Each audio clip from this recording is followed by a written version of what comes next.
నాలుగో విడత ఎన్నికలు ముగియడంతో ఐదో విడత ఎన్నికలపై బీజేపీ ఫుల్ గా ఫోకస్ చేసింది. ఇందులో భాగంగా నేడు ప్రధాని మోదీ యూపీలో పర్యటించనున్నారు.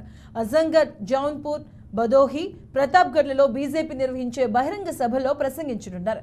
ఇక ఈ కార్యక్రమంలో యూపీ సీఎం యోగి ఆదిత్యనాథ్ కూడా పాల్గొంటారు. ఉదయం 10 గంటలకు హుస్సేన్పూర్, బరాగావ్ పర్యాలో ఏర్పాటు చేసినట్టు సభకు ప్రధాని మోదీ హాజరు కానున్నారు. ఇక అనంతరం ఔన్పూర్లోని టీడీ కళాశాల మైదానంలో ఉదయం 11 గంటలకు బహిరంగ సభలో ప్రసంగిస్తారు.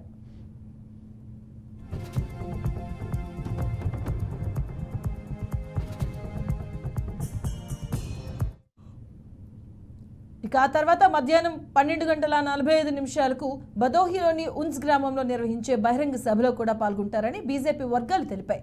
ఇక చివరిగా నేడు మధ్యాహ్నం 2 గంటలకు ప్రతాప్గఢ్లోని ఐఓసీ మైదానంలో నిర్వహించే బహిరంగ సభలో పాల్గొని ప్రధాని మాట్లాడనున్నారు. ప్రధాని ప్రసంగంపై బీజేపీ అభిమానులు ఆసక్తిగా ఎదురుచూస్తున్నారు.